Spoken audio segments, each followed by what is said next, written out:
ಎಲ್ರಿಗೂ ನಮಸ್ಕಾರ. ಹಿರಣ್ಯ ತಂಡಕ್ಕೆ ಆಲ್ ದ ಬೆಸ್ಟ್, ಒಳ್ಳೆಯದಾಗಲಿ. Raju all the best. ನನಗೆ ಅದೇ 10 ವರ್ಷದಿಂದ ಪರಿಚಯ ಅಂತ ದಯವಿಟ್ಟು ಹೇಳ್ಬೇಡ, ಬೇಜಾರಾಗುತ್ತೆ ಅಂತ ಹೇಳ್ತಾ ಇದ್ದ ಅವನು.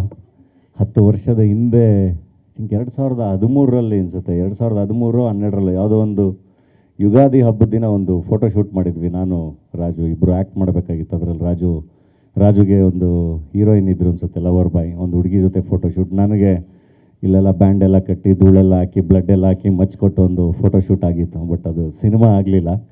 ಸೊ ಅಲ್ಲಿಂದ ಫ್ರೆಂಡು ರಾಜವರ್ಧನ್. ಅಲ್ಲಿ ಆ ಕಡೆ ನಮ್ಮ JP ನಗರ ಜಯನಗರಕ್ಕೆ ಬಂದಾಗೆಲ್ಲ ಅಲ್ಲಿ ಜಯನಗರದಲ್ಲಿ ಸಿಗೋರು. ನೆಕ್ಸ್ಟ್ ಮದುವೆ ಆದರು, ಗಂಡ ಹೆಂಡತಿ ಇಬ್ಬರೂ ಸಿಗೋರು. ಸೊ ಹಾಗೆ ಜರ್ನಿ ನೆನೆಸ್ಕೊಂಡಾಗ ಐ ಥಿಂಕ್ ಅವತ್ತಿಂದ ಇವತ್ತವರೆಗೂ ಸತತವಾಗಿ ನಟನಾಗಿ ಅವನು ಕೂಡ ಪ್ರಯತ್ನ ಮಾಡ್ತಾನೆ ಇದ್ದಾನೆ. ಬಟ್ ಆ್ಯಕ್ಟ್ರ್ಗಳಾಗಿ ಎಲ್ಲೋ ಒಂದು ಕಡೆ ನಾವು ಡಿಪೆಂಡೆಂಟ್ಸೇ. ಒಂದು ಒಳ್ಳೆ ಬರವಣಿಗೆ, ಒಂದು ಒಳ್ಳೆ ಸ್ಕ್ರಿಪ್ಟು, ಒಳ್ಳೆ ನಿರ್ದೇಶಕರು, ಮತ್ತು ಅದನ್ನು ಅಷ್ಟೇ ಚೆನ್ನಾಗಿ ಸಿನಿಮಾನ ಪ್ರೀತಿಸಿ ಮಾಡಿ ಅದನ್ನು ತಲುಪಿಸುವಂಥ ನಿರ್ಮಾಪಕರು. ಸೊ ಅಷ್ಟು ಜನ ವಿಷನರೀಸ್ ಇದ್ದಾಗ ಅದೇನೋ ತುಂಬ ಚೆನ್ನಾಗಾಗಿ ನಟರುಗಳಿಗೆ ಒಂದು ಒಳ್ಳೆ ಶುಕ್ರವಾರ ಅಂತ ಸಿಗೋದು. ಅದು ಎಸ್ಪೆಷಲಿ ನಮ್ಮ ಚಿತ್ರರಂಗದಲ್ಲಿ ಅದು ತುಂಬ ಕಮ್ಮಿ ಆಗೋದು. ಅಂದರೆ ಪ್ರತಿಯೊಬ್ಬರು ನಟರು ಎಮರ್ಜ್ ಆಗೋಕ್ಕೆ ತುಂಬ ವರ್ಷಗಳೇ ಹಿಡಿತಾ ಇದೆ.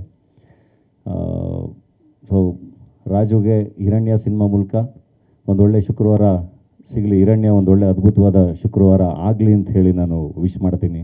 ಏಕೆಂದರೆ ನನಗೆ ನಿರ್ಮಾಪಕರು ಕೂಡ ಗೊತ್ತು. ನನಗೆ ನಮ್ಮ ದೇವು ಕರ್ಕೊಬಂದು ಪರಿಚಯ ಮಾಡಿಸಿದಾಗ ತುಂಬ ಪ್ಯಾಷನೇಟ್ ಅವರು, ತುಂಬ ಪ್ಯಾಷನೇಟ್. ಅವರ ಹೆಸರು ಕೂಡ ಚೆನ್ನಾಗಿದೆ, ಇನ್ಫೈನೈಟ್, ವೇದಾಸ್ ಇನ್ಫೈನೈಟ್ ಅಂತ. ಇನ್ಫೈನೈಟ್ ಸಿನಿಮಾಗಳನ್ನ ಮಾಡೋಂಗಾಗಲಿ, ತುಂಬ ಸಿನಿಮಾಗಳನ್ನ ಮಾಡೋಂಗಾಗಲಿ ಚಿತ್ರರಂಗಕ್ಕೆ.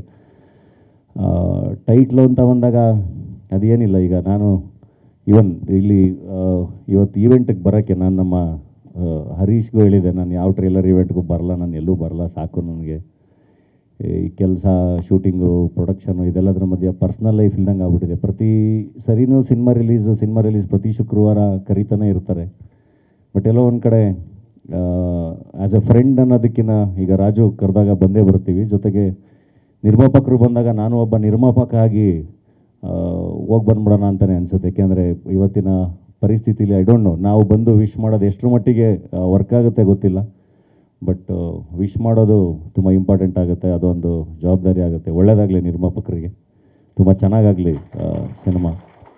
ಆ್ಯಂಡ್ ಒಳ್ಳೊಳ್ಳೆ ಕಲಾವಿದರ ದಂಡೆ ಇದೆ. ದಿಲೀಪು ಎಲ್ಲರೂ ತುಂಬ ಚೆನ್ನಾಗಿ ಕಾಣ್ತಾ ಇದ್ದಾರೆ. ಸೊ ಹುಲಿ ಕಾರ್ತಿಕ್ಕು, ಗಿರಿಯವರು ಇನ್ನೂ ಬ್ಯಾಂಕಲ್ಲಿ ವರ್ಕ್ ಮಾಡ್ತಾ ಇದ್ದೀರಾ, ಬಿಟ್ಬಿಟ್ರಾ? ಹಾಂ, ಅವ್ರು ಬ್ಯಾಂಕಲ್ಲಿ ವರ್ಕ್ ಮಾಡ್ಕೊಂಡು ನಮ್ಮ ಹೆಡ್ ಬುಷಲ್ಲಿ ಕೂಡ ಒಂದು ಒಳ್ಳೆ ಪಾತ್ರ ಮಾಡಿದರು. ಸೊ ಎಲ್ರಿಗೂ ಒಳ್ಳೆಯದಾಗಲಿ. ನನಗೆ ಸಾಂಗ್ ತುಂಬ ಇಷ್ಟ ಆಯಿತು, ಪ್ರಮೋದ್ ಮರುವಂತೆ ಅವರು ಬರೆದಿರೋದು, ಪದೇ ಹಾಡು. ಸೊ ಇಡೀ ತಂಡಕ್ಕೆ ಆಲ್ ದ ಬೆಸ್ಟ್, ಚೆನ್ನಾಗಾಗಲಿ. ಕನ್ನಡ ಚಿತ್ರರಂಗಕ್ಕೆ ಇನ್ನೊಬ್ಬ ಸ್ಟಾರ್ ನಟ ಸಿಗೋವಂಗಾಗಲಿ, ಸ್ಟಾರ್ ನಿರ್ದೇಶಕ ಸಿಗೋವಂಗಾಗಲಿ, ಇನ್ನು ಸಾಕಷ್ಟು ನಿರ್ಮಾಣಗಳನ್ನ ಮಾಡುವಂಥ ಶಕ್ತಿನ ಕನ್ನಡ ಆಡಿಯನ್ಸು ನಿರ್ಮಾಪಕರಿಗೆ ಕೊಡಲಿ ಅಂತ ಹೇಳಿ ವಿಶ್ ಮಾಡ್ತೀನಿ. Thank you. ಆ್ಯಂಡ್ ರಾಗಿಣಿಯವರಿಗೆ ಥ್ಯಾಂಕ್ ಯು. ನಾವೆಲ್ಲ ಬಂದಾಗ ಅವ್ರು ಆಲ್ರೆಡಿ ಅವರು ಸೂಪರ್ ಸ್ಟಾರ್ ರಾಗಿಣಿ ಅವರು. ಇವತ್ತಿಗೂ ಎಲ್ಲ ಭಾಷೆಯಲ್ಲೂ ತುಂಬ ಚೆನ್ನಾಗಿ ಕೆಲಸ ಮಾಡ್ತಿದ್ದಾರೆ. ಥ್ಯಾಂಕ್ ಯು ಎಲ್ರಿಗೂ. ಗ್ಯಾರಂಟಿ ನ್ಯೂಸ್, ಸುದ್ದಿ ಖಚಿತ, ನ್ಯಾಯ ನಿಶ್ಚಿತ.